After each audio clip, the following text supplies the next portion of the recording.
So Ram, Okay. for now, initially I'll introduce him, right? Yes. Huh. Yeah. A very good morning to all of you. I once again welcome you to the second session of day 5, and this is the last session from School of Design Thinking. And there will be one more session lined up on IPR just after that, as the usual time at 2:30. And it will be ending up with a 15 minutes of feedback session where these people will again join us. So with this, I will hand over this virtual dice to Ramnaji to introduce our speaker of this session, and she will be also joined by Dr. Ramakrishnan Ramani, our old friend, who has with us throughout this 5 days of FDP. So Ramnaji, please, over to you. You can introduce Hema ma'am to the audience. Thanks, Dr. Manoj. So, welcome on behalf of School of Design Thinking to this final session from School of Design Thinking, but penultimate session of the FTP. And we have made it, and we will be making it very, very interesting, where we'll be discussing more or less about storytelling. Of course, it will be followed by our impact in academia in case you have gone through the agenda.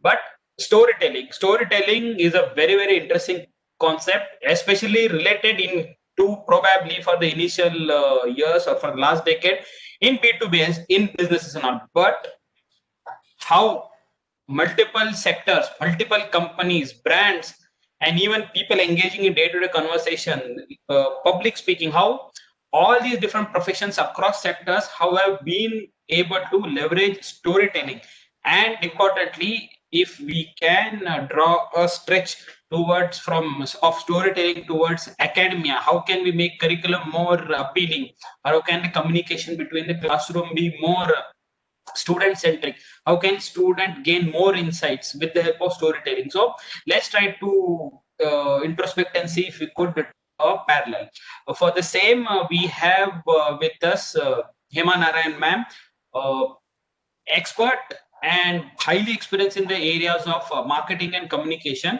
So I'll take this opportunity to introduce her to all of you. So Hema Narayan is a versatile marketing and communication professional with over 35 years of industry experience. She has strategically and operationally headed all the aspects of marketing and branding. She is currently associated with the School of Design Thinking. Till recently, very recently, Hema was the Senior Vice President for Marketing and Communications at Intellect Design Arena Limited, before which she headed marketing and events at Polaris Software. She has also had leadership roles in corporate affairs at Scope and in public relations for Maxworth Corporation Services. She holds a master's degree in journalism from University of Madras. So there was a brief introduction about Hema. So with this, I request Hema ma'am to kind of take it over from me. Thank you, Ramnath. Good morning, everyone. Morning, Manju. Thank you for joining us. We have with us Mrs. Manju Jain. I thought I saw her joining us. If she can put her video on, we could see her. If she can put her video on. If she's here with us, because once you put video on, you There get she the is. clarity. Yeah. She Yeah. is. Yeah. So, Good Manju, morning, ma'am. Good morning. good morning, Manju. Good morning, Yeah, so I'm very happy to do this session for you, the storytelling, and actually this being the penultimate session of the FTP. I know you have one more session which is lined up, but last session for School of Design Thinking. During the course of the last 4 days, you must have learned about the design thinking, 5-step design thinking process. Do any of you remember what is the last step in the 5-step design thinking process? Can anyone voice it, please? What is the last step? Just to share your story. What is the last step in the 5-step design thinking process? Solution, I think. Communication. That's right. Communication and tell a story. Tell the story. Yeah. So what is the best way? What is the best way to handle communication? What is it the best way to make it more effective? So I'm going to share my slides right now.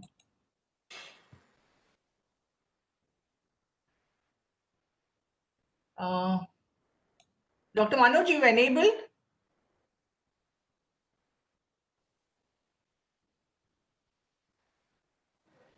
You're on mute, sir.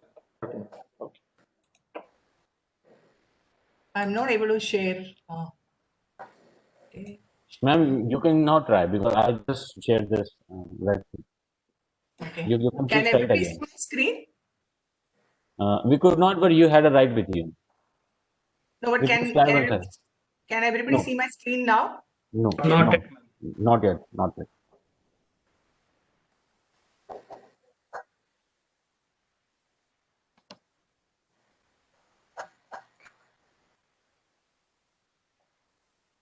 It's coming up. It's coming up. Yeah, we are able to see. Yes. Okay, now you're able to see.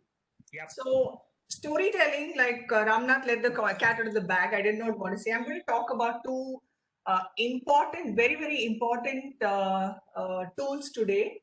The first one being storytelling, which is going to be very impactful for you for handling the students and trying to work your way in whatever you're doing. So this was the last step of the design thinking process.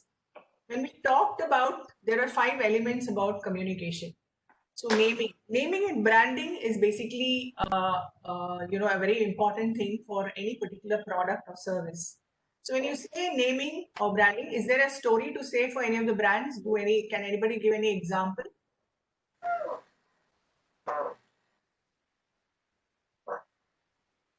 Okay, I'll give you one example. So based on Recently, ma'am, may I say Sorry? something? Yeah, go ahead, Salika. Yeah, I remember we had been given an example of Unilever's products of Rin and the Surf Excel. So there was a story attached to it. We were asked that when we look at Rin, how we portray that woman, she's a middle class one, and how it's like a story to us that using the things that in the background that middle class people use. And then there was the Surf Excel, wherein the washing machine was also showed, and elite class woman was showed. So like that, we are portraying a story for the people. So that is the storyboarding piece of, you're absolutely right, there's a storyboarding piece of the communication angle. But when you talk about RIN or SURF itself, the naming piece. So for example, if you take Airbnb, air, bed and breakfast is the meaning. Does anybody know that? I mean, when you go deep into it, you understand. So there is a logic and the reasoning behind the naming of any brand. There's always a logic and reasoning behind that. The second element being packaging. Packaging is very important. When you say, okay, before that, naming, is there any other example anybody can think of? Before I give you one more example. Like we have LIC showing a story. Exactly, story, yeah. So I'm talking about the naming piece, Suleka. So if you take Uber, for example, Uber actually means it's above all the rest. When you actually take the meaning of, we say Uber cool, Uber presentation, that kind of a thing, we use the word Uber for all of that. So it's above all the rest. Outstanding or supreme example is what is meant by Uber. So like that, there is a logical reasoning for any naming of any brand. When you go into the science of that particular brand or the story behind that brand, you will understand the reason why that naming or the nomenclature has been given. Likewise, coming to the second element, coming to packaging.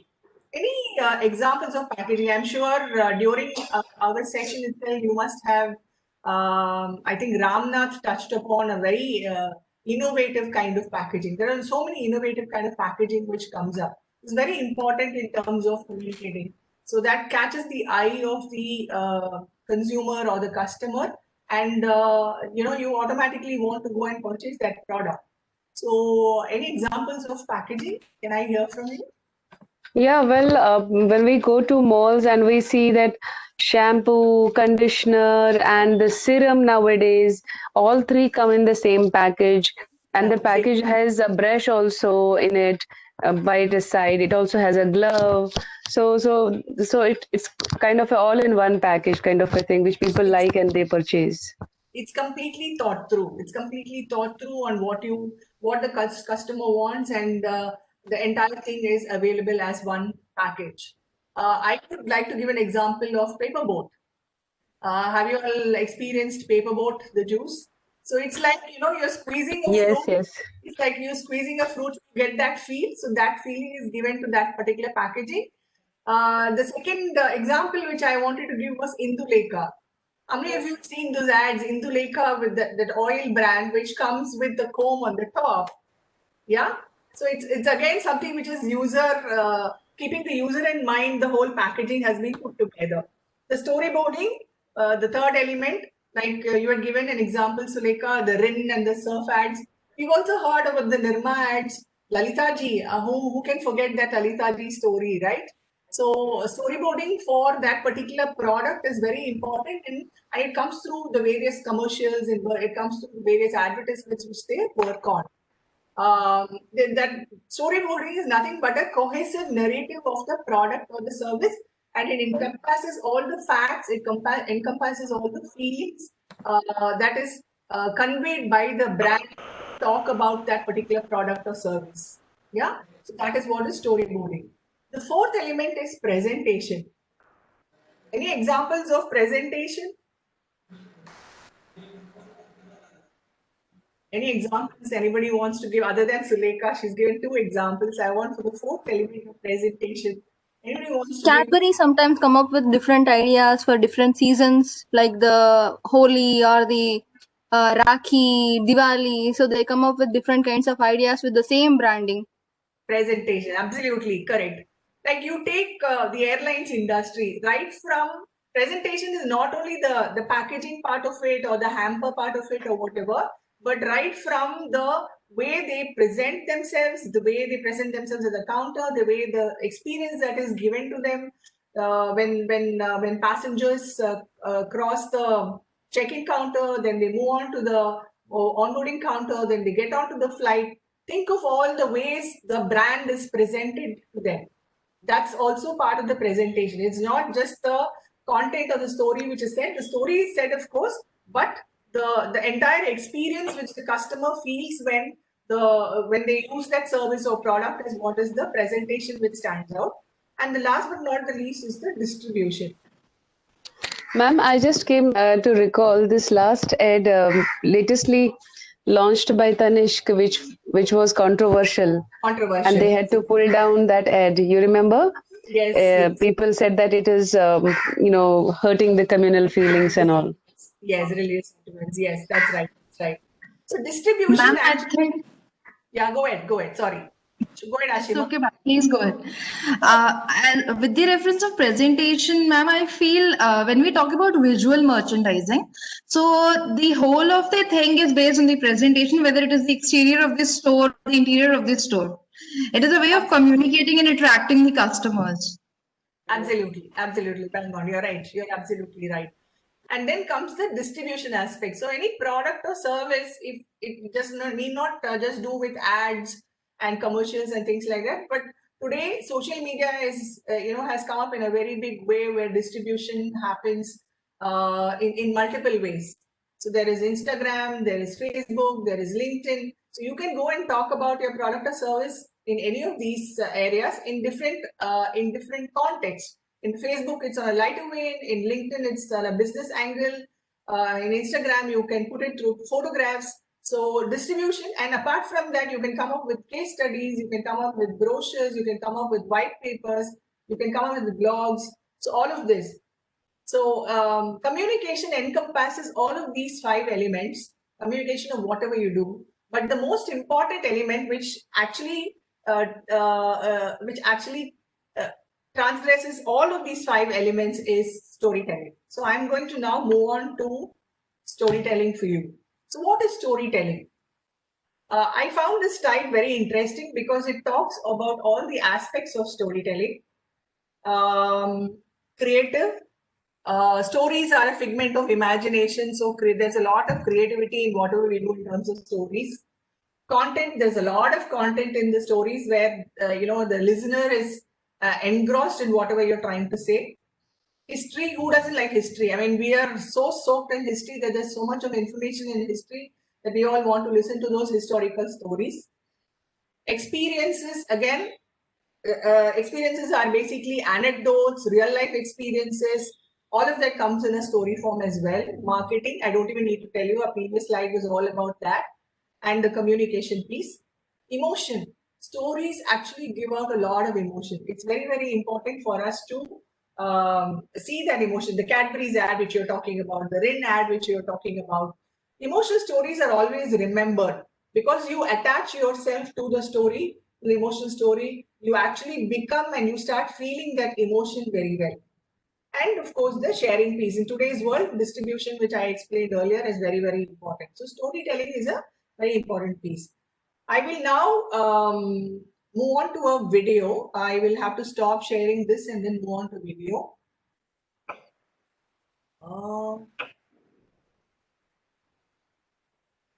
Sharing.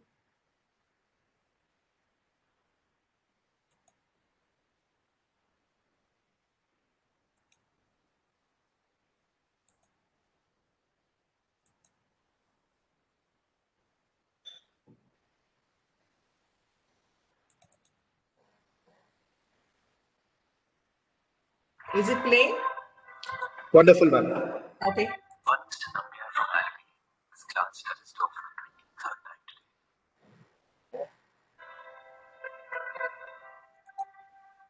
I'm just.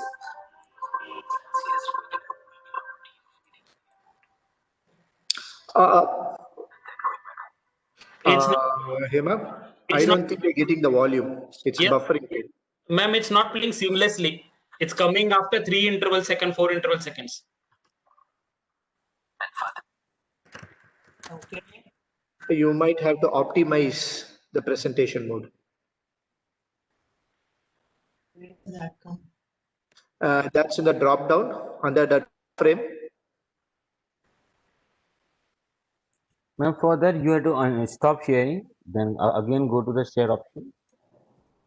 Left top you have a drop down coming in which you go to the section, optimize video, share, and then share the screen.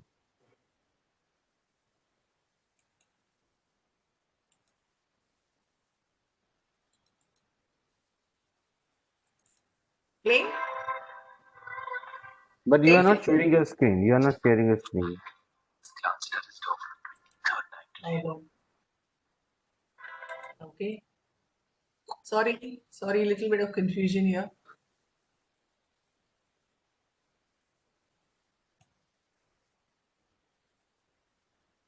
Share. Optimize the motion, share your computer audio. And just below screen 1, click on that. Share, there will come on screen. I've done optimize motion and video and share computer audio. Just next to it, just below it, there is an option share screen 1. Click on that. Share screen 1. Okay. Screen 1. Yeah.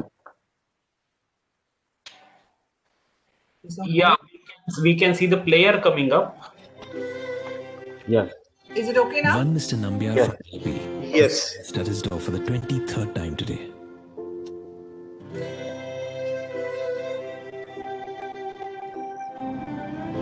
Jansi has repeated her week-long routine of waiting at the airport and then going back home. The veteran Mr. Nair can't seem to reach for the colors he longs for. And Fatima's legendary curry bean fry is missing its secret ingredient.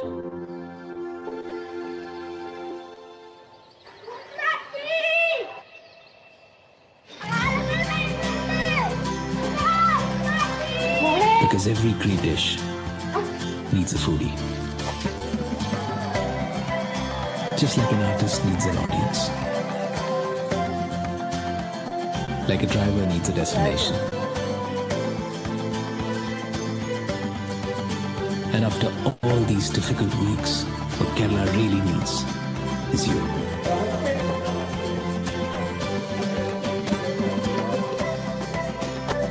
Come, let's revive Kerala tourism.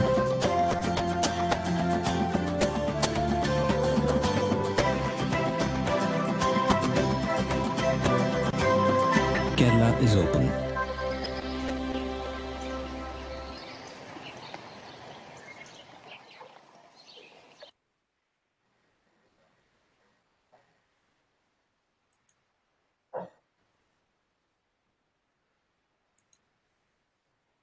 Okay, so before I go on to the presentation, I'd like to understand from you all as to what are the different things that you observed in this advertisement. What is it trying to say? Everyone is waiting for the customer to come. Okay. Anything further? Remember, observation is very key in design thinking. So what else did you observe? Be optimistic. Don't get depressed. Okay, you're all coming to the feeling part of it. I'm talking about the commercial itself. Everyone needs audience. Yeah, who are the people? Know the different kind of people there in the commercial. So mom is the son. For the player or the artist, they need audience. For the restaurants, they need customers. Correct. And for the driver, she needs customers basically to come. Yeah. So when this is actually an ad released by a luggage carrier, luggage provider, Samsonite. Now, where do you think the connection is? Luggage. Samsonite is a luggage brand. Travel. Yeah. So when in 2018, I think there was heavy floods in 2015. Sorry, 2015 there were heavy floods in Kerala, and tourism had actually. Everybody knows about Kerala being God's own country, a famous place for tourism. People from the north really come down to Kerala. A lot of foreigners come to Kerala. They like the nature over there, but everything had come to a standstill. The artist could not go ahead with his dance. The hotels were not able to go ahead with their customers. The person who was cooking that delicious food could not share her culinary expertise with people. And then again, you had the person who had to wait for customers to come to cart them to the hotels. So when the ad very succinctly tells you the story, right from the fact that they were waiting for customers to come to actually the fact that the customer had come.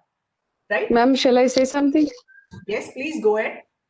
The one sentence that stood out with each one of them was, something is missing. Something is missing, absolutely. Ma'am, this also says. What is the second part? Something was missing, yes. What is the second part? What is the emotion which... Ma'am, should I also contribute? I also contribute? Sorry, yeah, Alok, just 1 second. I will come to you. Samsonite, yeah, ma'am. Samsonite is also reflecting its presence in the way of mobility as well as ruggedness. Samsonite is trying to tell a story there, and you will see only the last part there's somebody moving a suitcase, right? Yeah. Ruggedness. It is ruggedness you can move. Ruggedness you can move, okay. Yes. Happy faces. Somebody, Ashima had put down there happy faces. Yes, that is what is very important over there. Emotion, the happy emotion, which was what coming out there. I think it's more about I feel luggage shows that now the movement has started. So the hidden goal is the movement which has come in and which has impacted everybody being a tourist destination. So again, perspective. The last thing, madam, the Kerala is open. Kerala is open. That's the message. Kerala is open was a very which came, but it came in at the end after conveying the entire story. So what is it very keen about this commercial is it beautifully tells the story on how everything is being closed and how everything is being opened, and there is movement which has started, and then Kerala is open for tourism. So the story is very beautifully conveyed. And remember, each of you have a different perspective which you have absolutely been able to identify with, right? When you saw the ad, no two persons said the same thing. Okay, so that is what storytelling is all about. I will move on to ma'am. Yeah, let Dr. Alok come, Mr. Alok come, then I'll share 2 points. Go ahead, Alok. Yeah, thank you, Dr. Manoj. Ma'am, in fact, the happy faces also reflecting the persons are welcomed with open heart, irrespective of the strata of the income even. Welcome with open heart. Yes, absolutely right. Yes, go ahead, Ramnath. Thank you. Friends, 2 points probably which Hema, when Hema asked, what did you observe? the first thing which I expected all of you to jump was the names of the characters. Did you specifically observe who were the names of characters? One was Mr. Nambiar, a Hindu. One was Jansi, a Christian. Fatima Amin. So Kerala represents one of the diverse population of different ethnicities and religions. So they also wanted to communicate that Kerala is open, Kerala is known for tourism, but it also has a diverse population. So that part they wanted to communicate. And plus in the background, if you see what are the different food items that's Kerala known for. Kerala is known for good quality bananas. So we saw bananas. Kerala is also known for fish curry. So Fatima did a fish curry. Fatima's fish curry. Kerala is also known for houseboat. So we saw Nambiar near the houseboat. Kerala is also known for water, coconut water. So he was giving distributed. So there was no need actually to tell Kerala is known for this. It automatically got viewed into the story. It automatically got viewed into the screenplay. So thanks. Okay, thank you, Ramnath. So I've gone back to sharing my screen. Can you see my screen? Yes, ma'am. Okay. So I give you one more example over here. This is the polio vaccination campaign, which was run by the government of J&K. And Do Boond Har Baar. This was, again here, if you see the campaign was run by a celebrity, a personality, well-known personality like Amitabh Bachchan. Again, who was trying to convey the story. Amitabh Bachchan is known as the angry young man when it comes to films. But in this, being a senior person, being an elderly person, he's still an angry old man who's trying to convey to the people, to the parents, saying that you will have to come and do the polio vaccination for your children. So this is directly to the parents. The communication is to the parents, but then the story is woven through a celebrity, and people will start listening to the celebrity. It is also said this is actually a campaign which has run initially when there was a low turnout in terms of people coming into the camps.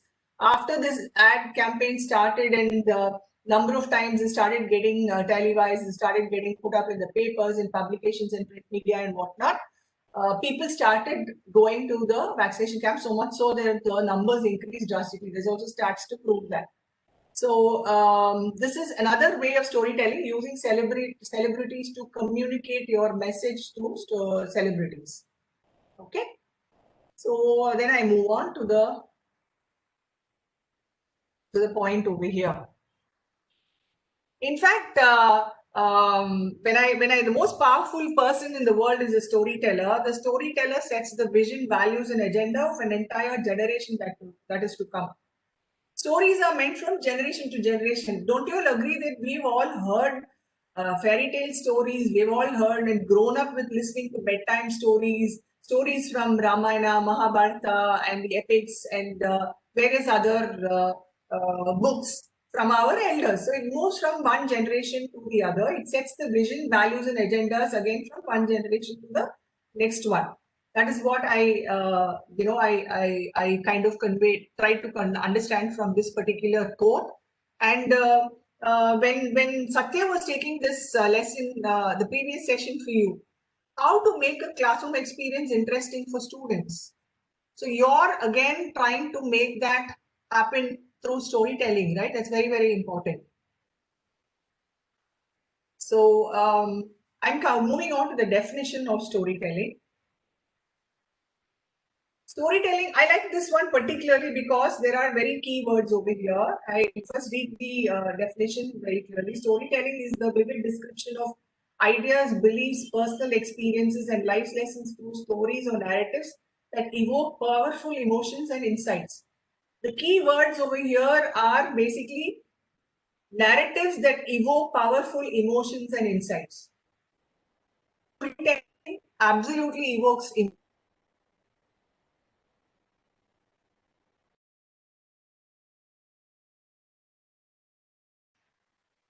That is why I like this definition of storytelling. Do you want to try your explanation of storytelling? What is storytelling?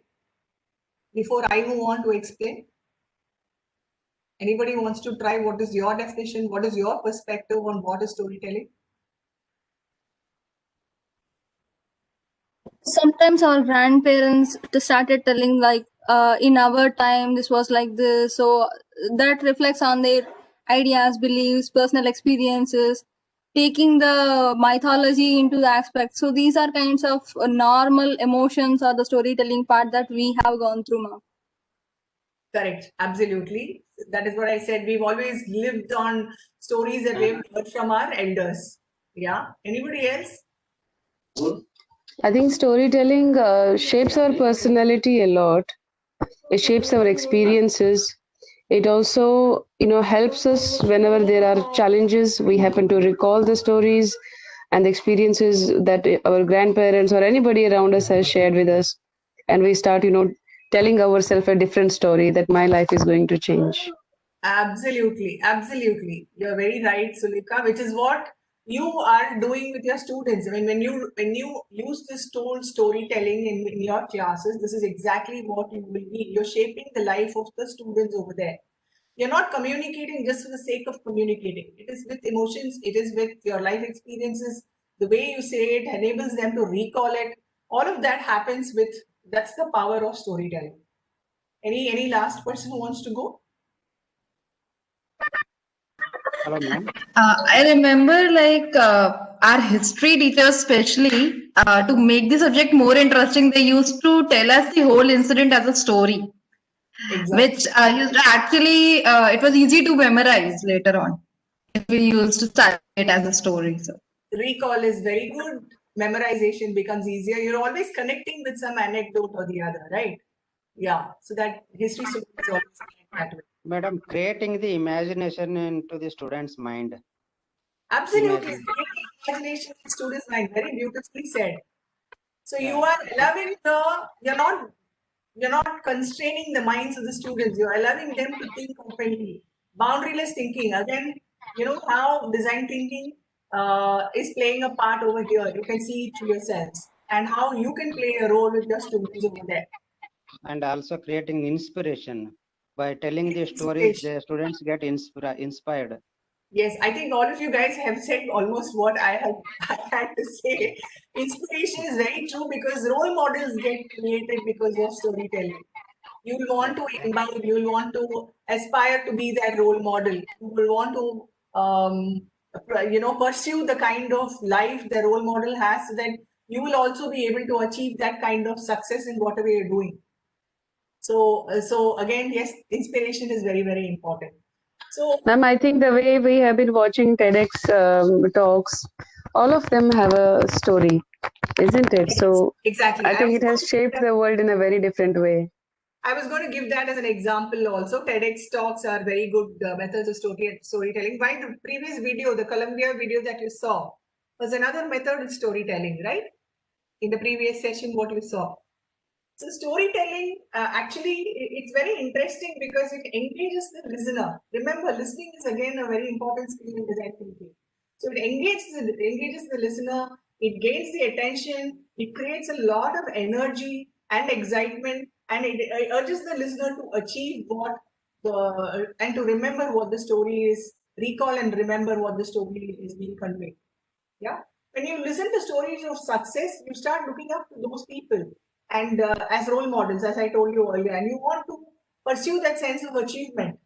It helps you to, do that extra bit. Like even when you do something in the organization and if somebody, kind of pats you and then you say that, oh, I want to do more. So that is a kind of a sense of achievement that you want to pursue when you listen to role models and stories.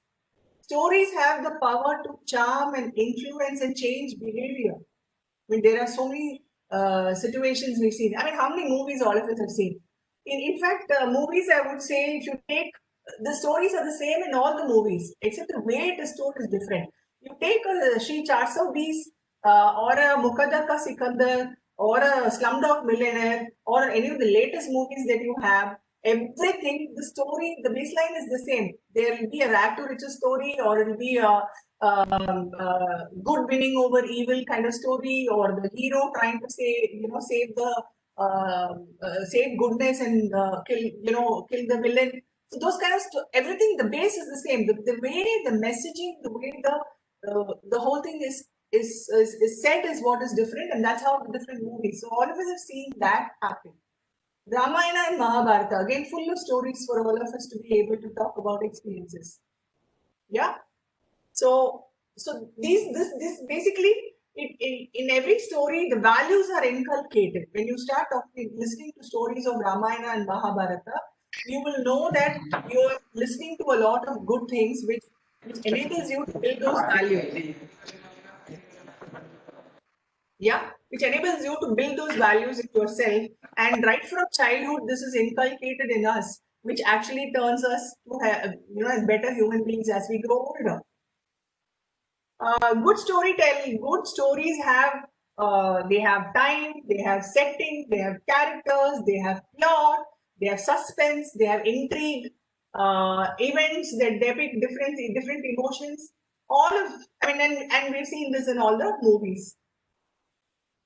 When stories are told with emotion, the listeners become one with the character. If you listen to a sad story, you become very sad. If you listen to a horror story, you start getting scared.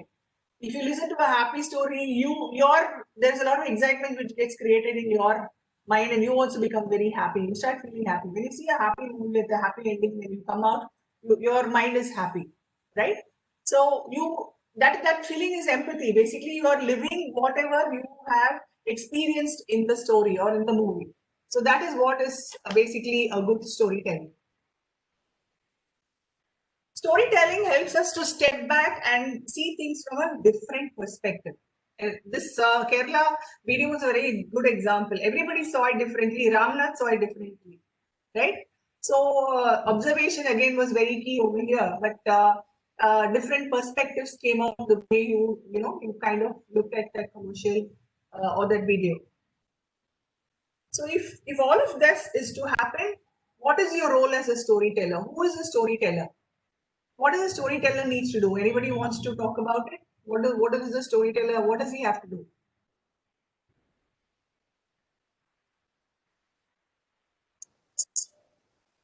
Actually, hello. In fact, madam, a storyteller may be any person, anybody who relates the various sequential events and passes the message from one person, from himself or herself, to the target audiences. Correct. Clear sequence of events. You said it correctly, Mr. Alok. Clear sequence of events. When you narrate the story, you have to have a very clear sequence of events. You need to know the audience. Yeah, that's very important. You need to know the audience. You must build that suspense. You must build that intrigue. You must build that excitement. That is what is very important. So that the listener becomes bound with the situation. The listener becomes one with the situation. Only then they will be able to understand the problem, and they will also be able to arrive at the solution. Like in your college, when you are trying to teach the students, again, if you use this particular tool, they will be able to work along with you to find the solution to the problem. Then you don't need to be always the person who's giving the solution. The students themselves will try and find the answers because they become key listeners. They become key observers. Yeah, as part of storytelling. At the end of it all, stories are a pull strategy. Right? You'll agree with me or not? And I say it's a pull strategy. It basically, conveys emotions. It basically, it helps you to think. It helps you to think. It helps you to recall. It helps you to live memorably. It helps you to relive those memorable moments. So it's basically a pull strategy. Yeah. So moving on, why is storytelling so powerful? So we said storytelling is powerful. Storyteller has to do all of these things, but then why is storytelling powerful? It is powerful for influencing people, for changing behaviors of people, for for inspiring people. Yeah, it's very important for all of that. It forges connections among people, between people and ideas. It conveys culture, history, and values that unites people. It helps build ideas. It helps change behavior. It builds relationships. It builds bonding. It helps to understand the problem and arrive at the solution better. Yeah, great stories are universal. We all know that. We have listened to several of these universal stories. They have a clear structure and purpose, clear sequencing, like what Alok ji said. Great stories have a character to root for. We have all heard of Krishna Arjuna stories. So you know whom to kind of support and what's the character you're taking sides with. Great stories appeal to our deepest emotions, and great stories are surprising and unexpected. Yeah, because that has a sense of suspense and this has element of intrigue in it. So from a larger perspective, it builds culture, it unites people, it works with a larger purpose and helps us move towards a vision. So that is why storytelling is so very powerful. So before I move on to the next tool, any questions, on this tool of storytelling? Any thoughts which you want to share? Any comments, feedback, points that you want to share? Whatever the story we tell to the students, it should be a lucid story, ma'am, connecting the points so that they come to the application point of view. Absolutely. And each one of you can make it unique in your own way, right? Yeah, that is what will appeal to the students also, because when they sit and listen to different people, and when you make it unique, it kind of brings them together to make them, help them understand it better. Yeah. Okay, there's nothing else. I'll move on to the next tool. This is something all of us yearn for in life, right? We long for it. Appreciation. There's nothing that that can beat the very thought of getting appreciated, right? For what you have done, whether it's in your personal life or in your professional life, all of us like to be appreciated. Is there anyone in this world who does not like appreciation? Absolutely no, right? Not at all. Not at all. Everybody likes to be appreciated. Appreciation is part and parcel of everyone's life. So, how do you? Ma'am, we appreciate you. Okay. I have two questions here. Has anyone in your department appreciated you for your work lately? Yes. Anybody? Yes. Yes. You want to explain that a little bit? Shall I share, ma'am? Yeah, please go ahead. Go ahead, Dr. Sunita. I was invited for a series of motivational talks, and there was this college called Sterling College, and over 150 students were attending the session. And I simply had to share my life's journey. And in short, the journey, when I was 19 years old, I had got paralysis owing to cerebral malaria. And for over 3 years, I was in that vegetative kind of a state. But when they saw me on the stage, they couldn't believe their eyes that I was the same person. So one of the girls, after the end of the session, comes to me and said, when I looked at her face was half burnt, up till her neck. And she just removed that cloth, from her face, and she said, "Ma'am, look at my face. I get a feeling of committing suicide. And after having looked at you, I feel that there is hope. Maybe 10 years or 15 years down the line, I can work on my finances and get it, cosmetic surgery done." I said, "Yes, you answered your own question. So why to commit suicide if you can have a hope for yourself?" So I think even if one person, could get the message straight for their life, my work is done. Absolutely. See, so you, as being a role model, you have actually inspired somebody. Your story has inspired somebody there. But here, the way she has shown the appreciation, she's shown her appreciation to you in the way she said that she will learn from you, right? So that is the best part of appreciation. Okay. Anybody else in your department? Has anybody appreciated for your work? And any of you have incidents where students have come and appreciated your? Yes, ma'am. Yes, ma'am. Recently, last month, in the month of November, we had an international conference with the University of Mara, which is at Malaysian University. And it so happened that I was one of the international speakers from our university, that is Geetham University. So the same day in the evening, our Dean sir and the principal from the Vizag branch called, and the professor called, and they said that, "Sunita, it was really went, and it went on very well." That was appreciation. Even the students of my final year also, they dropped the messages saying that ma'am's presentation was very good, and all my colleagues also appreciated. I really felt very happy for that. Excellent, excellent. So this is receiving appreciation. How about appreciation? Has anyone in this last week, given appreciation to anybody, to people close to you? It can be your family, it can be your spouse, it can be your children. That we do it almost every day. Very nice, very nice. Yeah, go ahead. Go ahead. Give one or two examples, please. So once my mom cooks lunch or breakfast for me, we usually say that this is very nice, this is very tasty. Or for the services that she has rendered, we always say like, thank you, mom, you have done something good. So this is the usual thing that starts from the home all the way to the career, ma'am. Most of the time, we forget our loved ones. We forget to appreciate our loved ones, because we take it for granted. Most of the time, we take it for granted. So it doesn't occur that at that time that we have to appreciate and say that this was good or thank you very much for doing this for us. Yeah, but very nice that you have given that. Ashima has written in comment section that she has appreciated some of the clerical staff in her college, as well as appreciated a maid. Appreciated a maid. Yeah. Very good. Very good. Excellent. Ma'am, shall I share something? Yeah. Yeah, it is a it's a unique event that happened on just 3rd of January. And we have one of the founders of it's called as Winner Circle. The founder of Winner Circle is an 82-year-old person.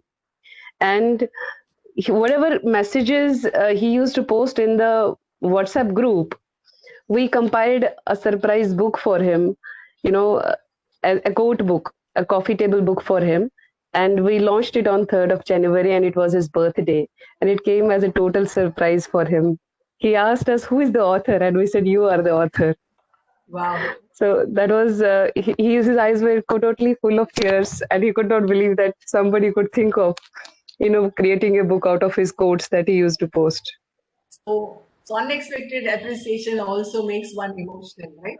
Because you feel very humble that somebody has noticed what you are doing, and then you kind of appreciate that.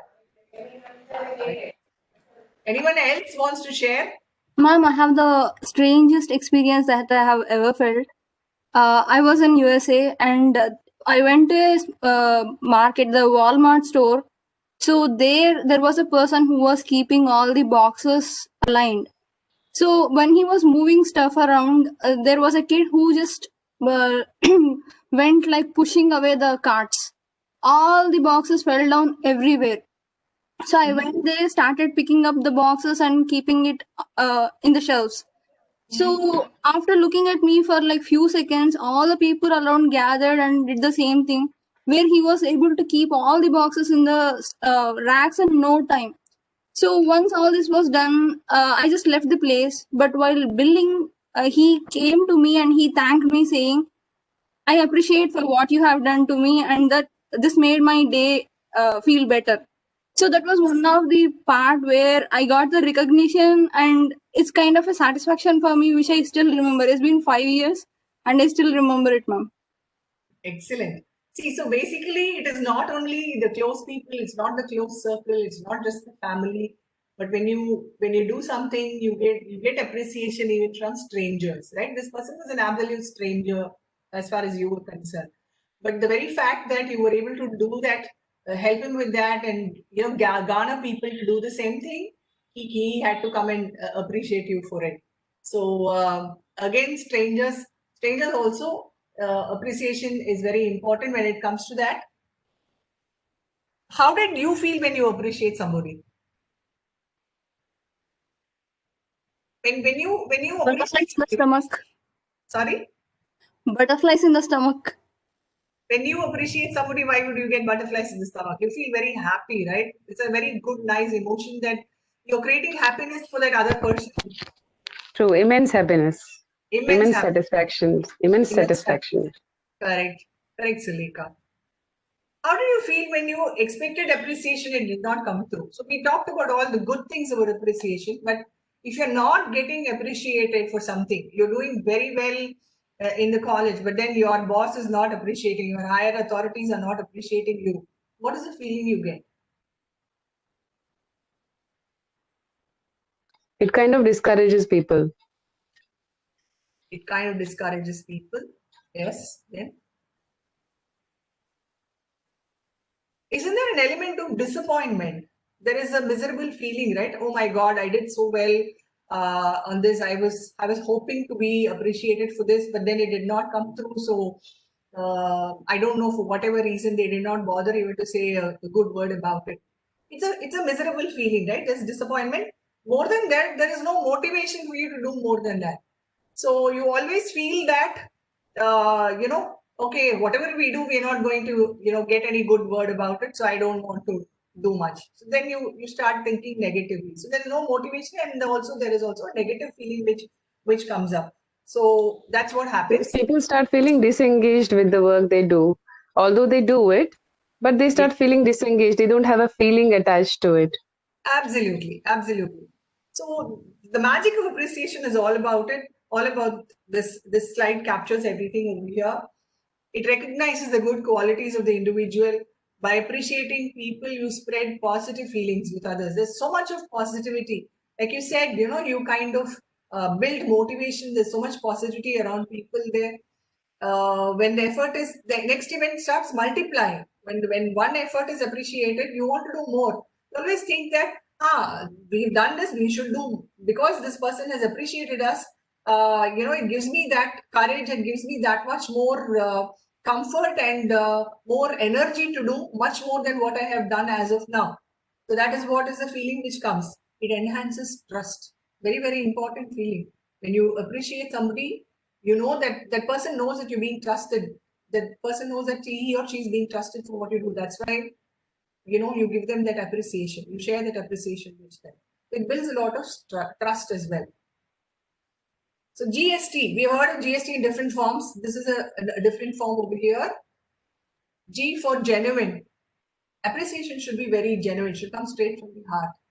It should be specific for what the kind of thing that you do, for the kind of work you do, and it should be timely. It should not be something which, you think of appreciating a person, forget about it after 2 weeks or 3 weeks, then you think about this and said, oh my God, I forgot to do this. Let me appreciate this guy. I know it will still, have some good benefit, but at the same time, it has to be timely. So genuine, specific, timely. That's what is very important in terms of appreciation. It need not be costly or expensive. Yes, I agree. It need not be costly or expensive.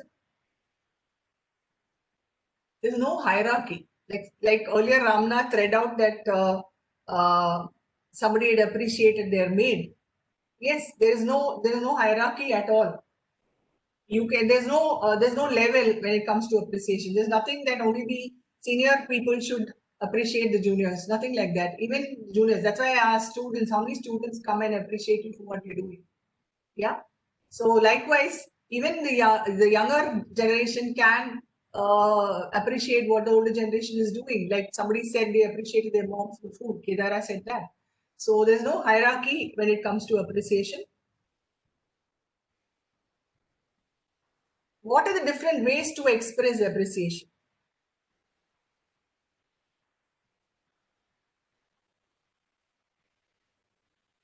One last question to you all. What are the different ways to express appreciation? I mean, everything has channels, right? The ways of doing it. Nowadays, people use social media for distant people. Correct. We have WhatsApp. All social media is used for different distant connections to appreciate them. And that appreciation which is done on social media reaches far and wide. And it also helps the other person professionally in that context. And when it comes to people around us, just a simple hug or a touch or a kiss, it is an appreciation that I really admire you and value you in my life. A pat on the back. Yeah. Yeah. A firm handshake. Yeah. Handshake. It can be a smile. It can be saying that, a pat on the back saying that you did a good job. It can be a mail. It can be little posted slips. You can leave it on the table. Imagine that somebody leaves a small slip on your table saying that appreciate this work done by you. Thank you for it, kind of a thing. And in the morning when you come, it motivates you the entire day, right? It kind of builds that energy in you, that excitement in you, and wanting to do more. So a little postage slip. In the School of Design Thinking, I'm sure in the earlier session also somebody must have showed this to you. We use this certificate of appreciation. It's not a certificate has to be given only by an institution. It can be given by anybody. It's a small card which we use, a small postcard size card, and we write for what specific by so and so on this day, timely. So everything is taken care of in this particular card which we give to the individual, and people are very happy. I mean, we've seen this happening in our company, in our organization, like when we give this certificate of appreciation for anything that we have done. They kind of display it on their board over there. They kind of display it on their desk.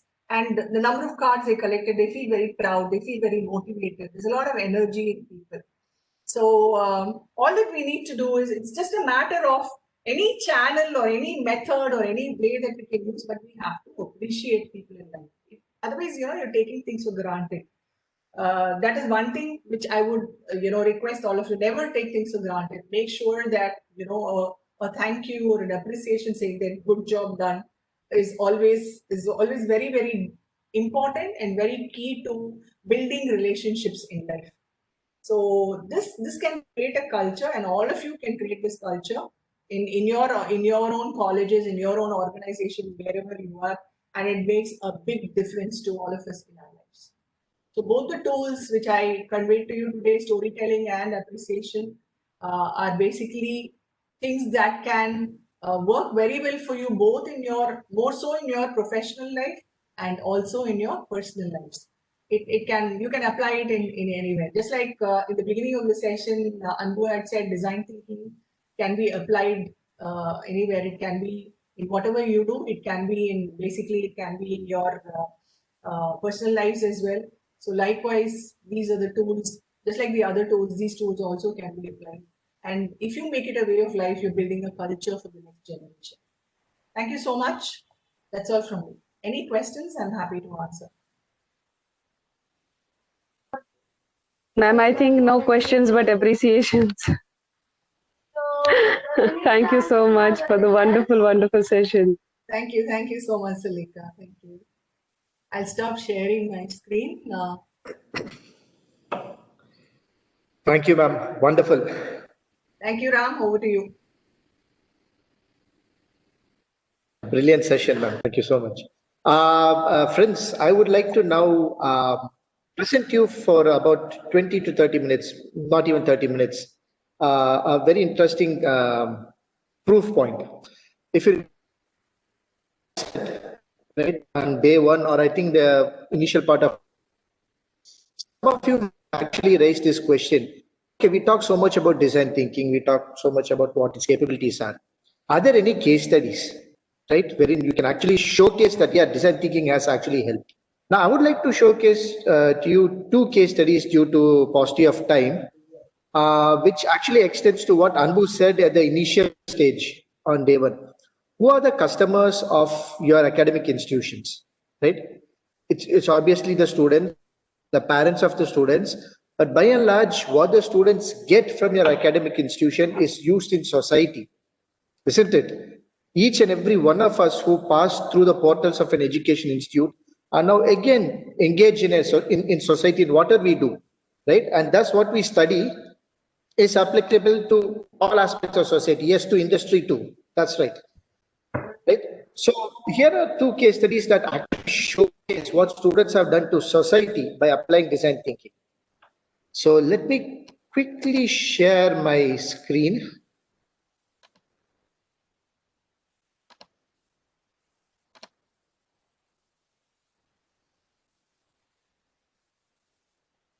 It's coming up. Yeah, it has come. Brilliant. Thanks, Ranath. Thank you. So yes. So this is a brief session wherein I'll be showcasing these two case studies where we have actually made an impact. And design thinking philosophical idea.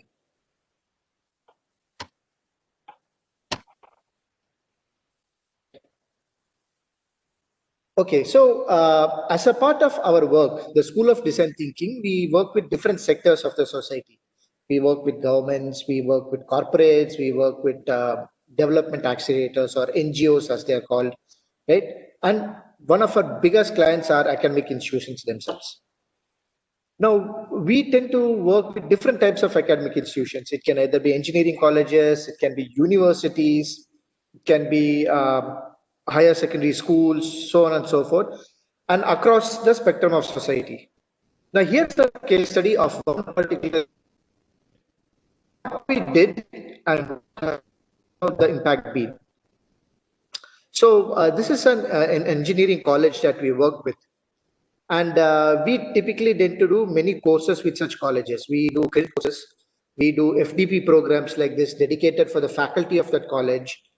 We do introductory courses to design thinking.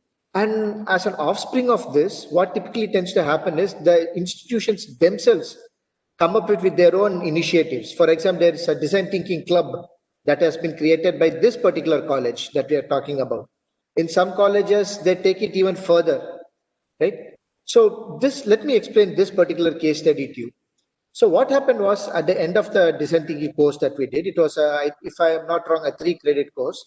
The institution had set up a design thinking club, and all interested students were members of this club, and they were identifying areas where design thinking can be applied in bigger problems. Now, this particular college is situated near a highly industrial hub of the city of Chennai, somewhere towards the southwest of the city, right? And there are a lot of factories over here. So it's like one of those export processing zones, right? Your MIBs and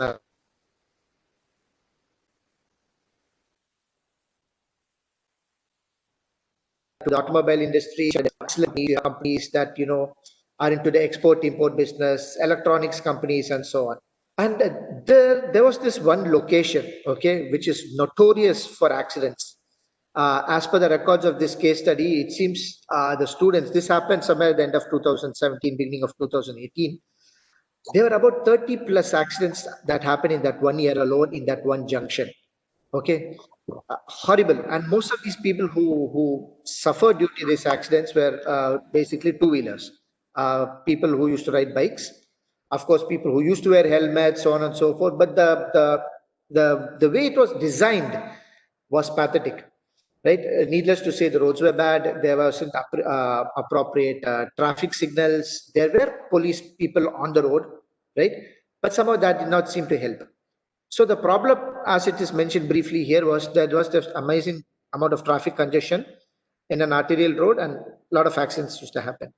And so these students felt, okay, see, some of them had obviously also seen a couple of accidents while commuting to their colleges. So they felt that this is one area that they can actually apply design thinking and solve, or help at least to solve, to take it up to the authorities at the government level. So after the stint in doing the credit courses and as a part of their activities of the design club, they brought this up and they applied a lot of design thinking tools. For one, to start with, they had a workshop. They deliberated on what the problems were. They kind of clearly mapped what the requirements could be. One second, let me just move this pop-up window. Yes. And they applied all the tools that's listed here. So they went out there, they applied listening, dialogue, and observation with all the key stakeholders, with the pedestrians, with motorists, with the police over there, right? With the local transport department, everybody. They understood the problem. They also applied stakeholders. Because, see, the students themselves cannot probably put up a traffic signal, right? Students themselves cannot paint a zebra crossing. These all have to be done via the government and government departments. So it was very critical for students to map stakeholders, who is responsible for what needs to be done, and so on. They applied patterns and anti-patterns. And how did they do this? They spoke to the stakeholders. They spoke to the transport department. They spoke to the local police station, especially the traffic department, the traffic police over there, and found out what seemed to work, what did not work repeatedly by the authorities themselves, right? One of the key things was they applied the 5-way. So if a certain problem happens, right, if there's so many fatalities in that one area itself, and friends, this road is a very, very critical artery because it connects Chennai to Bangalore. So you would probably understand from that, like how critical and how congested that traffic would be, right? A lot of heavy vehicles, a lot of container trucks, a lot of small cars. Since there were a lot of companies, you had company transport buses as well. And in between all this, you had motorists using, through the lanes. So they had to find out, why is this happening? What could be the reasons? And they are kept on applying 5i tools to kind of understand. Very importantly, they also applied journey maps. It's very important because imagine a motorist, a person going to work. He leaves home, wishes his kids and his family goodbye, starts to office, takes his bike, goes outside his neighborhood, touches the main road, right? He goes through. What are the touch points that he goes through, right? The condition of the roads, the number of potholes, the number of speed breakers, right? The number of barricades the police might have erected at certain times, right? The traffic, whether the traffic signals are working or not.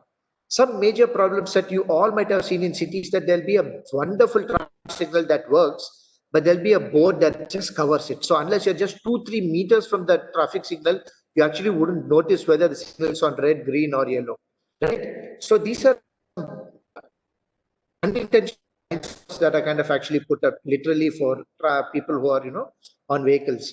So the journey map that these students designed and employed touched upon all these aspects of a person's, a commuter's travel to office. Obviously, they brainstormed. So they identified so many problem areas. They came up with so many solutions. Satya wonderfully explained the brainstorming tool to all of you, right? And they also applied Stephen Covey's quadrant. What is urgent? What is important? What can, right? In other words, and in a long-lasting manner. So what happened at the end of all this? The outcome was that the students submitted their fact-finding and recommendations to the authorities at the road transport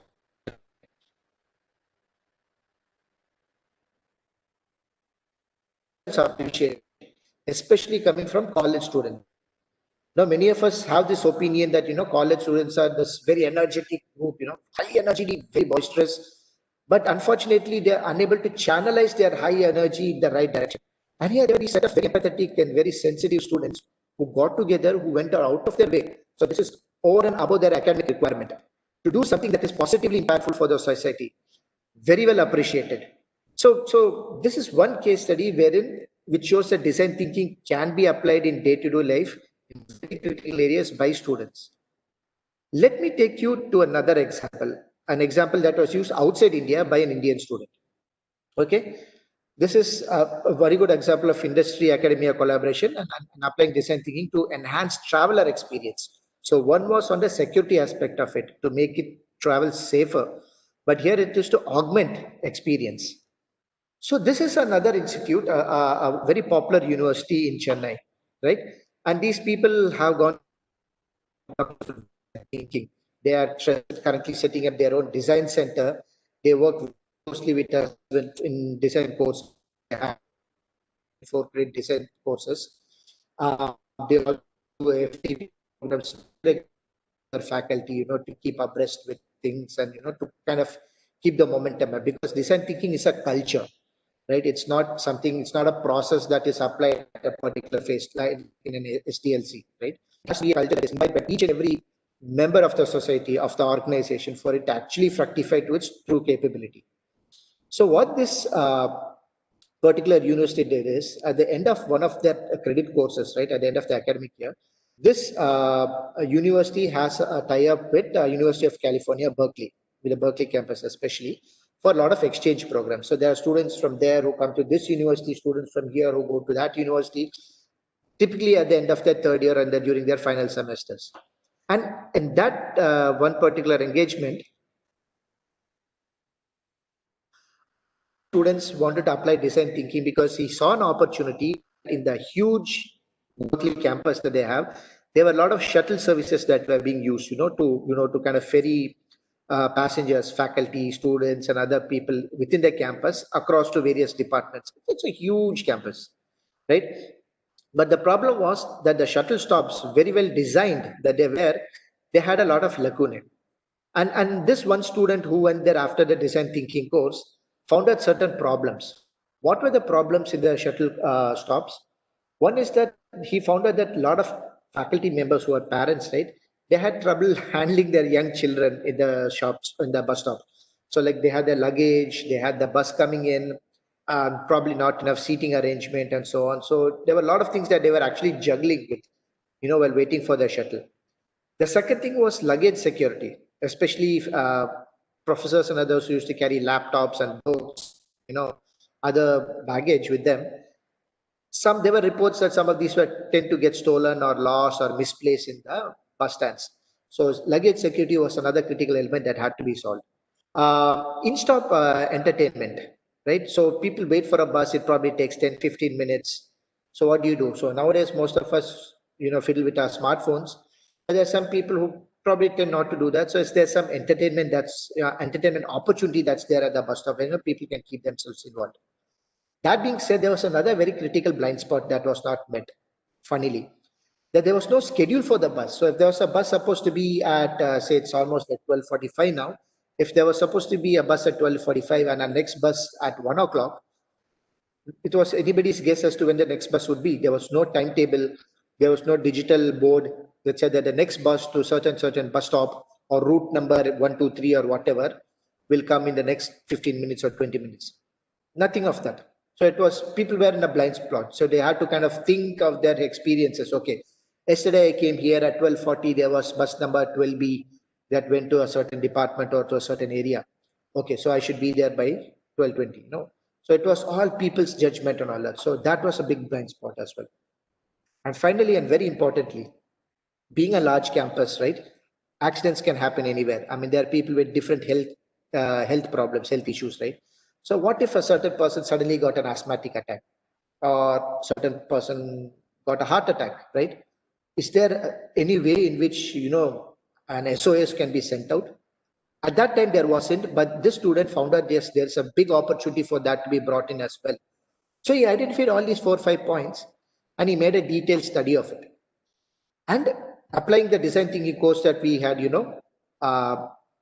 taught to these students during their study, that during their regular curriculum, they applied certain tools. So this young boy applied a certain tool, and the list is given here. So he applied listening, he applied dialoguing with the authorities, observing commuters day in and day out, and of course all this was based on a deep sense of empathy, because there was an opportunity to enhance experience. It wasn't being done, right? And said what the users' needs were, and what I just told you about the parents, about luggage security, shuttle timings, all these were the real practical needs that were filled. Young gentleman, he applied the 5-step process, design thinking process, and as many of you had voiced out, and as Ramnath beautifully explained, he applied prototyping initially to see whether it worked.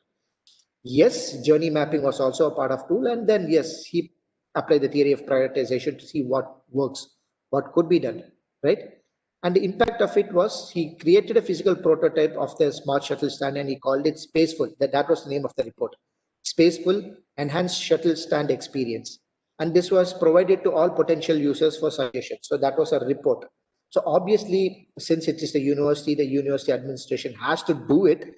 This young gentleman took the initiative of, taking this up as a project. And imagine, he's an exchange student. Okay, he's coming all the way from sunny Chennai all the way to California as an exchange student, and he's adding value over there, right? And he does this very systematically by applying design thinking. And he comes up with this wonderful report that was tabled to the authorities. I'm not sure whether that's been actioned right now. We need to follow that up. But that was something I heard, and I believe the response was fantastic. So the university authorities were themselves like wowed by what the student could do. And I'm sure that, being an American university, an advanced university, they would most probably would have accepted and gone ahead with it. So probably his prototype would have been accepted, tests would have been done, some more refinement would have probably been incorporated, and it was probably successfully, fructified. So these are two very, very simple examples. There are much more that I would like to share. There are some very personal stories. Like there was this one girl who was deeply involved in the design thinking process, and she actually applied it in her father's business, right? And she comes on video to give a testimonial saying that, yes, she did this, she has applied it in business, and she finds it that it's made a wonderful impact, right? So that's taking it at a very personal level for her personal, her family business. So a wow concept that is there that big companies can do, or big government departments can do. Interestingly, educational institutions, academic institutions have been able to apply this very, very systematically. There are many international case studies also. Like there was this one a school in Hawaii, right, which wanted to improve the ROI of the efforts that they're taking. Basically, how well to see that more students pass, better pass percentage, and so on. And while doing this, they actually brought in the entire society, the parents, other people involved, like the stationery shops, everybody involved in the educational system into this. And they kind of tweaked the curriculum to suit the needs better of the students. And that has, again, had a positive impact. So design thinking is very, very applicable. It is not a concept that is nice to read. It is something that is doable, right? And just a little bit of how we tend to do it, because we have shared our tools with you, we have shared our concepts with you. I've given you 2 brief case studies here, but how do we do it and what all do we do? I'd just like to take 2 or 3 minutes to kind of share this. So, okay, sorry, I just heard a couple of sounds. So yes, the School of Design Thinking works with many different sectors of the society. As you see here, we work with corporations and entrepreneurs, right, to help them start their new business. We work with new startups, right? We help, we don't incubate them, but we give them ideas and we connect them to organizations that help in incubations. Many a times academic institutions themselves have incubation centers, right? So students, alumni who have brilliant ideas tend to be with those institutions for the initial seed funding. We provide them with the process and the capability of how they need to ideate and come up with wonderful ideas. With the societal sector, we kind of take in design thinking to schools, to to the various NGOs that are out there, and kind of see how they can help further refine their approach process. Because NGOs are typically organizations with immense empathy. Otherwise, they don't work for the society, right? And if you look at many of those stories, they have tremendous anecdotes and stories that are very, very inspiring. But they meet a lot of challenges that later, upon hindsight, they understand that can be overcome to a very large extent. So as design thinkers, we reach out to them, tell how this can be spruced up, how they can apply design thinking concepts to further enrich and tweak their approach when it comes to making a greater impact in the section of societies that they're working for. Of course, governments, right? So typically for governments, we help them to become a business facilitator rather than a compliance office. Government people typically come with their own mindset. Like, we are the government, this is all we can do. We are, limited by protocol and all that. Yes, to an extent, yes. But then in the mind, right? If a person wants to be an enabler and wants to, help people, why not? And we have actually worked with the industries department in Tamil Nadu with 3 different segments, with 3 different departments together in a workshop to kind of see how design thinking can help them. Because at one point of time, Tamil Nadu was kind of considered the place for investments, right? For factories to be set up. Then later it kind of dipped down to various reasons. And now the government feels that no, we are kind of fallen as in slot 2, slot 3 when it compared to other states across India. We need to now bring this up. So how is that possible? Design thinking is a way. We had I think a 3 or 4 day workshop with them, wherein even the minister came at the outset, the industries minister of Tamil Nadu, and it was a wonderful session. Now they're taken back a lot of learnings and they're implementing it in their departments. And finally, with academic institutions, right? So we conduct various programs, like I said. In fact, there's a special session or special program called iInnovate, which is meant for those students who have entrepreneurial bent of mind, who have brilliant ideas and would like to further tweak them. So just a few snapshots of these events that we do for corporates, right? So these events can happen either at hotels, depending on the crowd and the type of engagement that has to be done, or it can be done in-house. We have a wonderful design center here that you probably see behind me. I will give you a quick kind of a walkthrough, not a walkthrough, but I'll show you around. Right? We also do this with governments, like I kind of showed you here. The picture you see on the top right is with the minister himself, right? When we are inaugurating a course, and you see our chairman, the chairman of Intellect, Mr. Arun Jain, there with him. And on the lower part, in the lower quadrant, you see a lot of senior people discussing, deliberating on various topics and concepts of design thinking and their problems.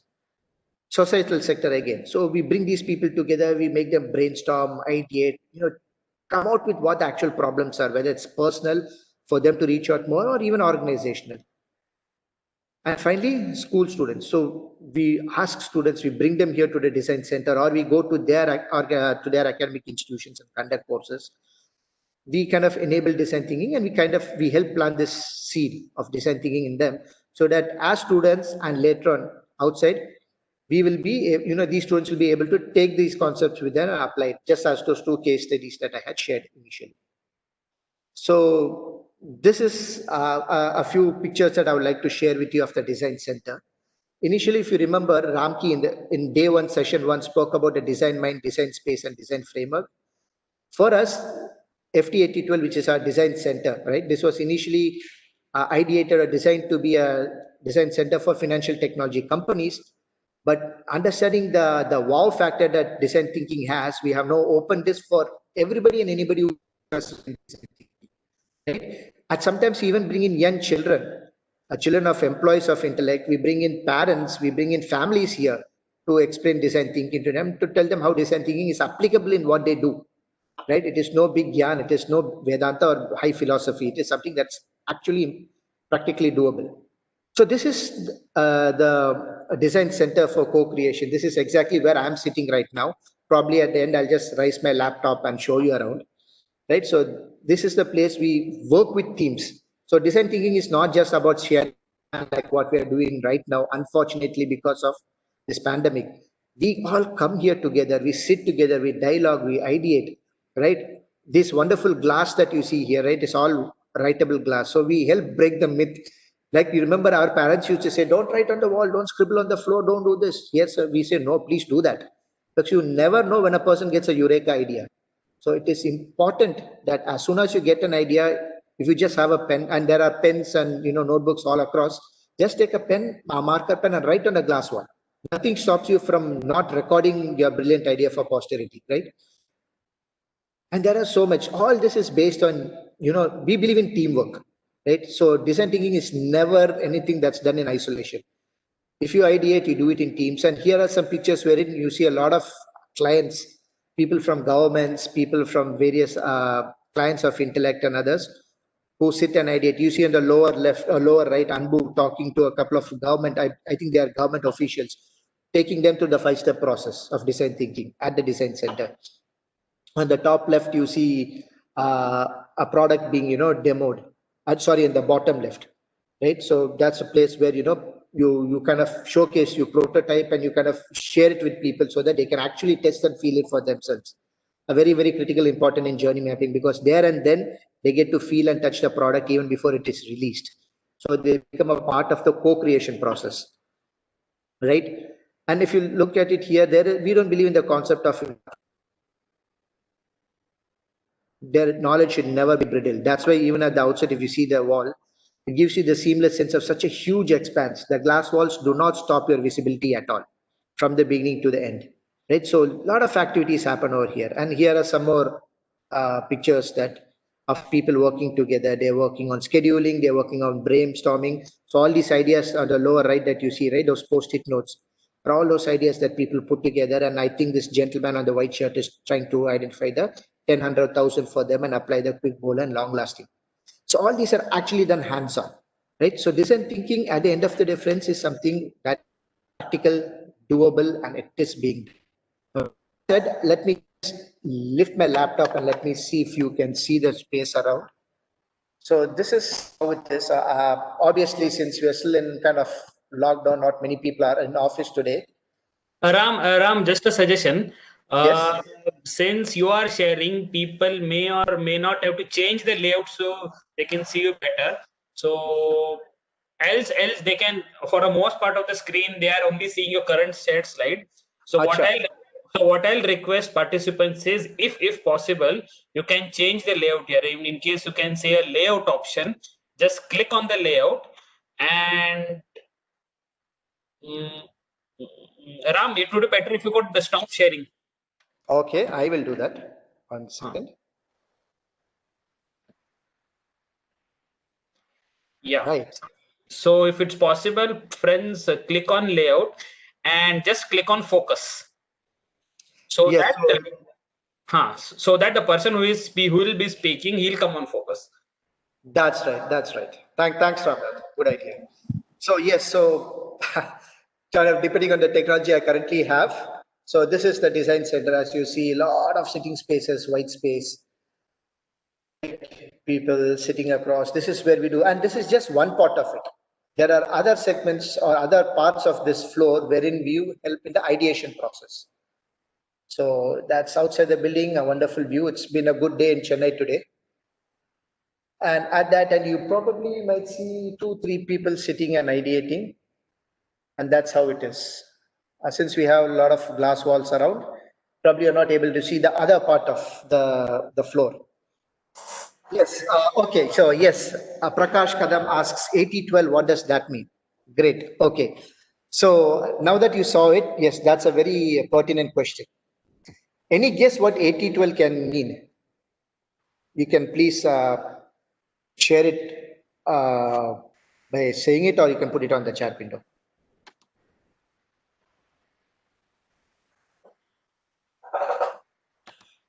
Any idea? Okay. 80-12 actually stands for the longitude and latitude of this particular building in the world, right? It's very unique. We are supposed, 80-12 is supposed to be the world's first design center dedicated to financial technology. Since Intellect is a company that's into banking and the financial sector, we initiated this process, or we came up with this process to have a design center for entire design thinking process to come with world-class products, right? Along with our clients. So we don't do it in privacy. We are not siloed. We work together with clients. And we are not a services company. We are a product company, right? That is, Intellect is a product company.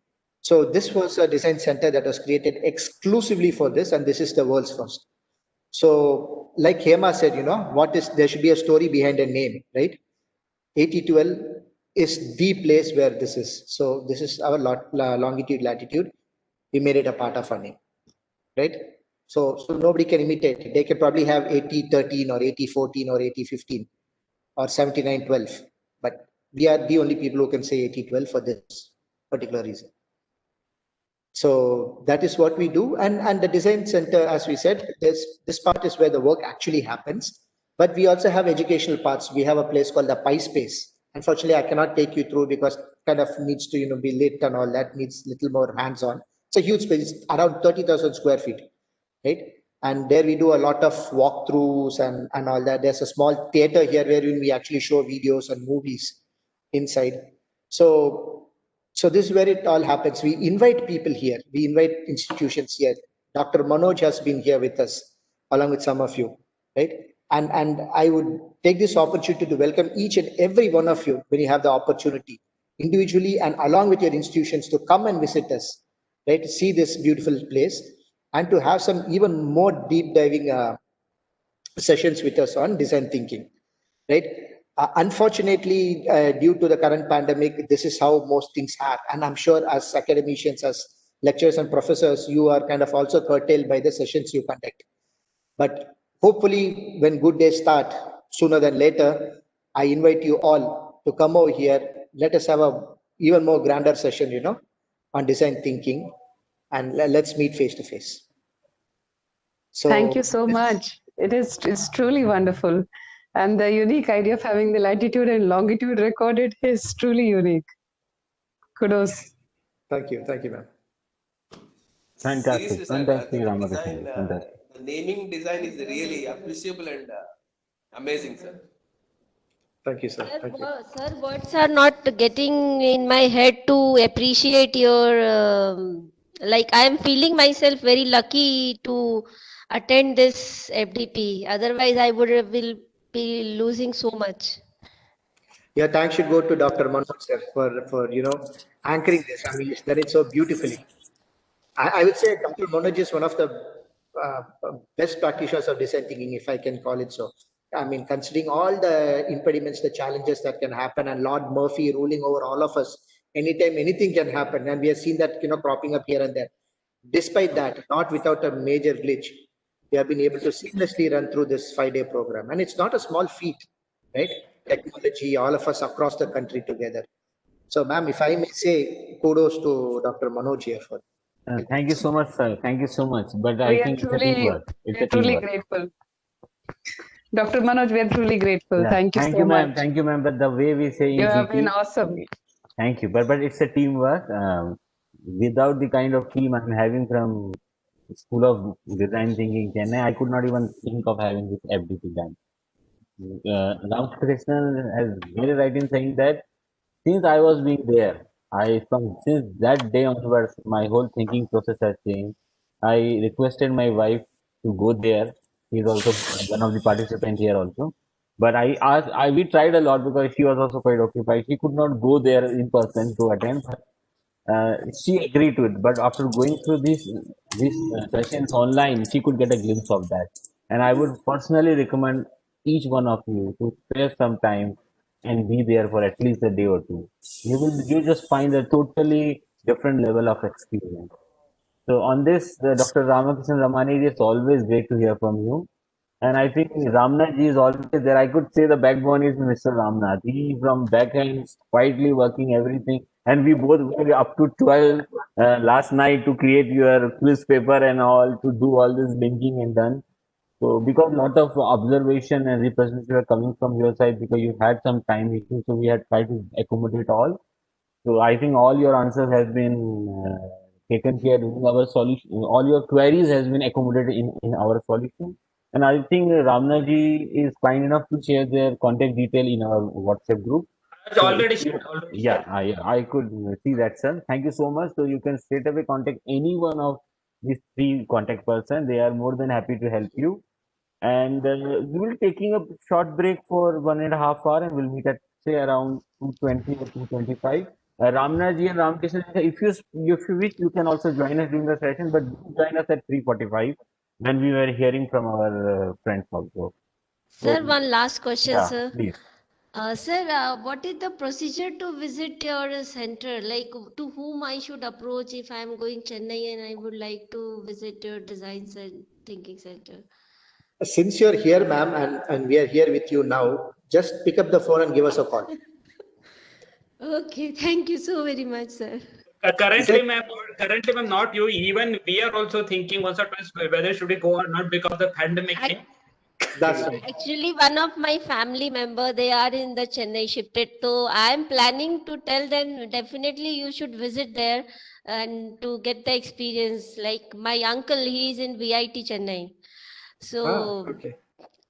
So like definitely I will tell him to visit School of Design Thinking. Thank you so very much. Thank you, Dr. Manoj. Thank you, ma'am. Thank you for your Definitely, ma'am. Once I think all of us are going to make good connections in Chennai now. Yes, definitely. I'm like very much overwhelming. I cannot like express my feelings. Like I'm so very happy to attend this FDP. Thanks, ma'am. Thanks, ma'am. Thanks. Fantastic, sir. I think I could also see lots of appreciation flooding into our chat box also. And if you can see also this group, whatever appreciation coming to it is for our team. We worked as a team so that we could get the best. We should try to give a best experience to all of you. I know few of you could not join because of the connectivity issue. Some feel offended. You could see some of the interaction in the WhatsApp group also. But we tried our level best to accommodate as much as we can. But I know you cannot achieve 100%. But let's hope.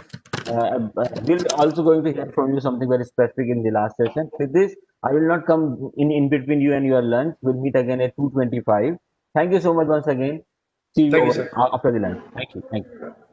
Sir, Manoj sir, before you close, sorry, I couldn't attend the last few minutes of the last session. Can you report this attendance for this session? I will do that. I will ask my team to do that. In the class, I couldn't make it up. Sorry. No issue, sir. Sorry, no issue, sir. No issue, sir. No issue. In the meantime, all others can take a break for their lunch. We'll meet again. I am here for next 5 minutes. I will be sharing the attendance link to the chat box. Thank you so much, my friend. Bye-bye. Thank you, sir.